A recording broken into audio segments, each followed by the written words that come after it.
Hello guys, welcome back to my YouTube channel.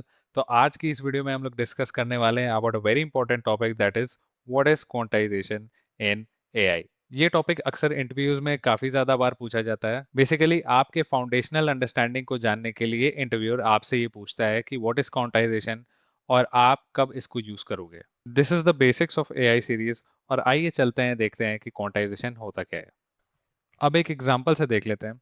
Suppose मैं आपसे कहता हूँ कि आपके पास एक मॉडल है जो अभी 16 GB रैम वाले फ़ोन में रन कर रहा है, और आपको इस 4 GB रैम वाले फ़ोन में उस मॉडल को रन करना है, तो आप क्या करोगे? और आपको चाहिए कि आपका जो आउटपुट है सेम क्वालिटी का रहे, तो इसके लिए आप क्या चीज़ यूज़ करोगे? तो इसके लिए यहाँ पे हम लोग यूज़ करेंगे क्वांटाइजेशन का। अब क्वांटाइजेशन समझने से पहले एक बहुत इंपॉर्टेंट बात को समझ लेते हैं।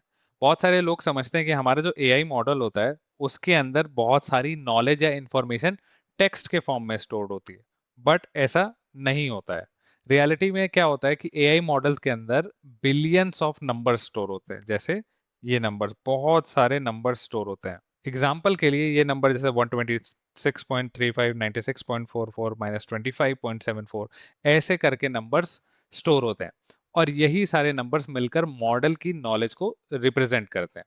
तो मतलब जितना बड़ा हमारा मॉडल होगा उतने ही ज़्यादा पैरामीटर्स होंगे, और जितनी ज़्यादा पैरामीटर्स होंगे हमारे इस मॉडल में, उतनी ही ज़्यादा हमारी मेमोरी की रिक्वायरमेंट्स होगी। क्योंकि जितना ज़्यादा नंबर होगा उसको स्टोर करने के लिए हमें उतनी ही मेमोरी की ज़रूरत पड़ेगी।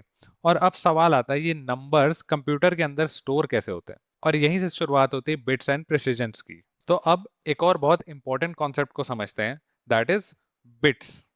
अब बिट्स का मतलब क्या है कि कंप्यूटर के अंदर जो भी डेटा स्टोर होता है उसकी सबसे छोटी यूनिट होती है एक बिट।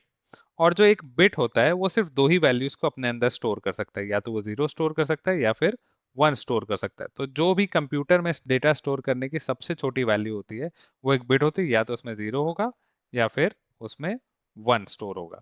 और इन्हीं जीरोस और वंस के कॉम्बिनेशंस का यूज करके कंप्यूटर जो है नंबर्स, टेक्स्ट, इमेजेस और एआई मॉडल्स तक को रिप्रेजेंट करता है। अब मेमोरी का समझने के लिए एक बेसिक कन्वर्जन याद रखते हैं कि हमारा जो 8 बिट्स होता है वो 1 बाइट के बराबर होता है, 16 बिट्स जो होते हैं वो 2 बाइट्स के बराबर होते हैं, 32 बिट्स जो होते हैं वो 4 बाइट्स के बराबर होते हैं, और 64 बिट्स जो होते हैं हमारे 8 बाइट्स के बराबर होते हैं। तो जब एआई मॉडल्स ट्रेन होते हैं तब उनके पैरामीटर्स और कैलकुलेशंस को स्टोर करने के लिए लोग कॉमनली ये फ्लोटिंग प्रिसीजन 32 या फ्लोटिंग प्रिसीजन 16 में उनकी वैल्यूज को स्टोर करते हैं। अब FP32 मतलब फ्लोटिंग प्रिसीजन 32, इसका मतलब क्या है कि 4 बाइट्स, एक नंबर 4 बाइट्स का स्पेस कवर करेगा। अगर 16 देखा जाएगा तो एक नंबर 2 बाइट्स का स्पेस कवर करेगा। इसको प्रैक्टिकली समझते हैं कि मान लेते हैं हमारे पास कोई एक एआई मॉडल है जिसमें एक बिलियन पैरामीटर्स है, 1 बिलियन पैरामीटर्स। और सारे अगर हमारे फ्लोटिंग प्रिसीजन 32 में है, मतलब हर एक पैरामीटर हमारा 4 बाइट्स का स्पेस कवर करेगा, तो टोटल जो मॉडल का साइज हो जाएगा वो 4 GB का मॉडल हमारा एक हो जाएगा। तो ओवरऑल जो हमारा मॉडल होगा वो 4 GB का मेमोरी कंज्यूम करेगा। और वहीं अगर हम इसको FP16 में करेंगे तो हमारा मॉडल 2 GB का स्पेस कवर करेगा, अगर हमारे पास 1 बिलियन पैरामीटर्स का मॉडल है। अब अगर हम उसको और कम करें, FP16 से int8 में करें, तो हर एक पैरामीटर जो होगा वो 1 बाइट कवर करेगा, मतलब हमारा जो मॉडल हो जाएगा वो अब 1 GB के साइज का हो जाएगा। अब अगर उस वैल्यूज को हम स्टोर करें int4 में तो आधा बाइट लेगा, तो that is equal to 500 MBs में हमारा मॉडल स्टोर हो जाएगा, जो कि 1 बिलियन पैरामीटर्स का होगा। इसीलिए आपने टर्म सुने होंगे कि FP32, FP16, BF16, int8, int4, जैसे जैसे बिट्स कम होते जाते हैं तो वैसे ही मॉडल का साइज भी छोटा होते जाता है, और मेमोरी रिक्वायरमेंट की कम होती रहती है, और जिससे क्या होता है हमारा इन्फ्रेंस भी फास्टर होता है। अब ये सब छोटा हो जाएगा, हमारी मेमोरी भी कम लगेगी, इन्फ्रेंस भी फास्ट हो जाएगा। तो इसका मतलब हमारा हार्डवेयर जो है वो एक साथ बहुत सारा डेटा प्रोसेस कर पाएगा। अब इसका एक ट्रेड ऑफ भी होता है कि अगर हमारा मॉडल है, हम उसको अगर हायर प्रिसीजन में स्टोर करते हैं तो हमारे पास ज़्यादा मेमोरी लगती है, लेकिन एक्यूरेसी थोड़ी ज़्यादा होती है। लेकिन जब हम उसको क्वांटाइजेशन कर देते हैं तो उसका क्या होता है, इन्फ्रेंस फास्टर हो जाता है। क्यों? क्योंकि मेमोरी कम लगेगी। मतलब पहले अगर 4 GB का हमारा मॉडल था, अब अगर int4 में हमने सेव किया तो वो अब आधे GB में आ जाएगा, और हमारी एक्यूरेसी थोड़ी कम हो सकती है as compare to when the data is stored in higher precision. तो अब क्वांटाइजेशन की डेफिनेशन समझना हमारे लिए बहुत आसान हो जाएगा। अगर डेफिनेशन से देखें तो quantization is the process of reducing the precision of numbers used inside a neural network to make the models smaller and faster. यानी सिंपल वर्ड्स में देखें तो मॉडल के नंबर्स को लोअर प्रिसीजन फॉर्मेट में कन्वर्ट करना। जैसे एफ पी 32 से हमने कन्वर्ट कर दिया इंट 8 में, ताकि मॉडल कम मेमोरी यूज कर सके और फास्टर हो सके। अब सवाल आता है कि क्वांटाइजेशन की हमें जरूरत क्यों पड़ी। तो इसका सबसे बड़ा रीजन है कि आज के समय में जो एआई मॉडल्स है वो बहुत बड़े होते जा रहे हैं। जैसे जैसे मॉडल्स पावरफुल होते जा रहे हैं उनका साइज और कॉम्प्लेक्सिटी भी कंटिन्यूसली इंक्रीज होते जा रही है। एग्जाम्पल आज के जो लार्ज लैंग्वेज मॉडल्स हैं, जैसे चैट जीपीटी के 5.5 मॉडल, या क्लॉड का हमारा जो ओपस मॉडल है, ओपस 4.8, ये सारे मॉडल्स जो हैं बिलियंस ऑफ बिलियंस मतलब ट्रिलियंस पैरामीटर्स पर भी पहुंच गए हैं। अब प्रॉब्लम ये है कि इतने सारे पैरामीटर्स को स्टोर और प्रोसेस करने के लिए बहुत ज्यादा रैम और जीपीयू की जरूरत पड़ेगी। जितना बड़ा मॉडल होगा उतनी ही पावरफुल और एक्सपेंसिव जो है हमारे हार्डवेयर की रिक्वायरमेंट्स होंगे। अब इस कॉन्सेप्ट को एक सिंपल से एग्जांपल से समझते हैं। मान लीजिए आपके पास एक 1000 पेज की एक बुक है और किसी ने कहा कि मुझे सिर्फ इंपॉर्टेंट इंफॉर्मेशन चाहिए। इस सिचुएशन में आप पूरी बुक देने के बजाय उसकी समरी बनाओगे। समरी में आप इंपॉर्टेंट इंफॉर्मेशन मोस्टली सेम रहेगी, लेकिन आपका ओवरऑल साइज मतलब 1000 पेजेस से वो कम होके 1 या 2 पेजेस में आ जाएगा। क्वांटाइजेशन भी एआई मॉडल्स के साथ कुछ इसी तरीके का काम करता है। ये मॉडल्स की इंफॉर्मेशन को ज्यादा कॉम्पैक्ट फॉर्म में रिप्रेजेंट करता है, जिससे साइज रिड्यूस हो जाता है, while performance largely kind of same रहती है। अब क्वांटाइजेशन की वजह से हमें कई बेनिफिट्स भी मिलते हैं। सबसे पहला बेनिफिट है कि मॉडल का साइज रिड्यूस हो जाता है, जिससे मॉडल को स्टोर करना काफी आसान हो जाता है, मतलब कम स्टोरेज की जरूरत पड़ती है। दूसरा बेनिफिट है मेमोरी का यूजेज भी कम होता है, मतलब मॉडल रन करने के लिए रैम और जीपीयू की जो रिक्वायरमेंट होती है वो भी कम हो जाती है। तीसरा है हमारा इन्फ्रेंस फास्टर हो जाता है, मतलब मॉडल जो प्रेडिक्शन कर रहा है और जो रिस्पॉन्स है वो ज्यादा फास्टर करेगा, मतलब इतने सारे नंबर्स के थ्रू जो प्रोसेसिंग होगी वो काफी फास्टर हो जाएगी, हमारे रिस्पॉन्सेज ज्यादा क्विकली जनरेट हो पाएंगे। चौथा बेनिफिट है कॉस्ट रिडक्शन, मतलब हमारे हार्डवेयर की जो रिक्वायरमेंट है वो कम हो जाएगी, जिससे हमारे जीपीयू का इंफ्रास्ट्रक्चर का कॉस्ट भी रिड्यूस हो जाता है।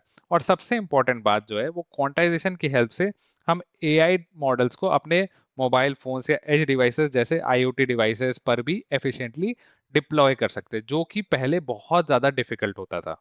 तो सिंपल वर्ड्स में क्वांटाइजेशन जो होता है हमें लार्ज एआई मॉडल्स को छोटा, फास्टर और कॉस्ट एफिशिएंट बनाने में हेल्प करता है, बिना उनकी कैपेबिलिटी को सिग्निफिकेंटली इफेक्ट किए। अब क्वांटाइजेशन के मेजर टाइप्स को भी समझ लेते हैं। तो दो टाइप्स के होते हैं। सबसे पहला है हमारा पोस्ट ट्रेनिंग क्वांटाइजेशन, जिसको पीटीक्यू भी कहते हैं, और दूसरा है हमारा क्वांटाइजेशन अवेयर ट्रेनिंग, जिसको हम लोग क्यूएटी भी कहते हैं। अब सबसे पहला जो पीटीक्यू अप्रोच है, इसमें क्या होता है कि हम सबसे पहले एक मॉडल को ट्रेन करते हैं, और जब ट्रेनिंग कंप्लीट हो जाती है और मॉडल रेडी हो जाता है, तब उसके वेट्स को, जो भी हमारे वेट्स हैं, अगर फ्लोटिंग प्रिसीजन 32 में है तो उनको कम कर दिया जाता है। हम मतलब उसके वेट्स और एक्टिवेशंस को लोअर प्रिसीजन फॉर्मेट में कन्वर्ट कर दिया जाता है। यानी ट्रेनिंग प्रोसेस में कोई चेंज नहीं किया जाता। क्वांटाइजेशन एक एडिशनल स्टेप के रूप में ट्रेनिंग के बाद अप्लाई किया जाता है, और ये सबसे कॉमन और प्रैक्टिकल अप्रोच है, क्योंकि इसे इम्प्लीमेंट करना रिलेटिवली काफी इजी होता है। और वहीं जो दूसरा है वो है हमारा क्वांटाइजेशन अवेयर ट्रेनिंग। इसमें क्या होता है कि हम जो नॉर्मल हम लोग ट्रेनिंग करते हैं अपने मॉडल की, उसमें हम लोग पहले से ही फेक क्वांटाइजेशन का सिमुलेशन करते हैं। मतलब हमने मॉडल को अवेयरनेस दिया कि आपके साथ क्वांटाइजेशन आगे हो सकता है, मतलब हमारे मॉडल के जो वेट्स होते हैं वो क्वांटाइज्ड बिहेवियर में हर बार रहेंगे और लर्न करेंगे। फिर इसके बाद जब हमारा मॉडल ट्रेन हो जाएगा, उनको लोअर प्रिसीजन फॉर्मेट में कन्वर्ट करके फिर इन्फ्रेंस कराएंगे। अब इसको एक रियल लाइफ इजी एग्जांपल से समझते हैं। मान लीजिए आपको क्रिकेट मैच खेलना है, लेकिन मैच के दिन आपको नॉर्मल बैट की जगह एक थोड़ा सा हैवी और डिफरेंट बैट यूज करना पड़ेगा। अगर आपको पूरी प्रैक्टिस नॉर्मल बैट से करते हो और मैच के दिन अचानक बैट चेंज कर दिया जाए, तो आपकी परफॉर्मेंस थोड़ी अफेक्ट हो जाती है। लेकिन अगर आप प्रैक्टिस के दौरान ही उस हैवी बैट से प्रैक्टिस करना शुरू कर दो, तो आप उसके अकॉर्डिंग एडजस्ट हो जाओगे।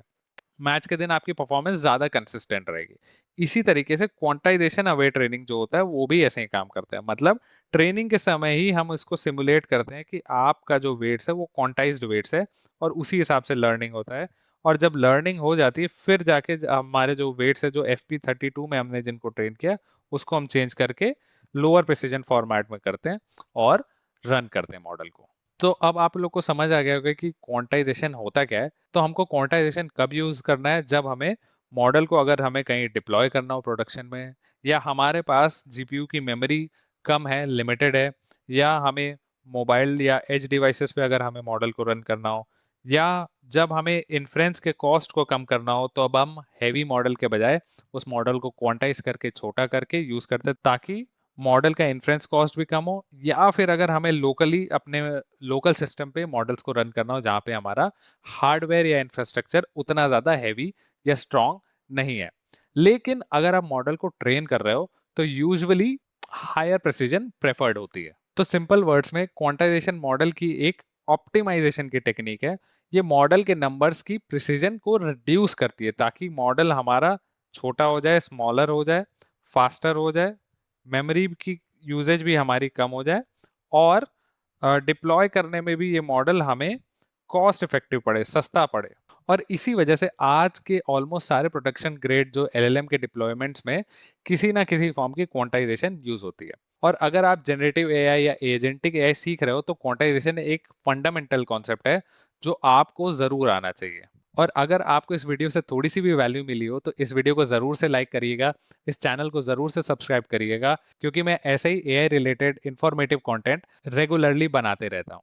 तो चलिए आपसे मिलते हैं अगली वीडियो में, तब तक के लिए बाय बाय।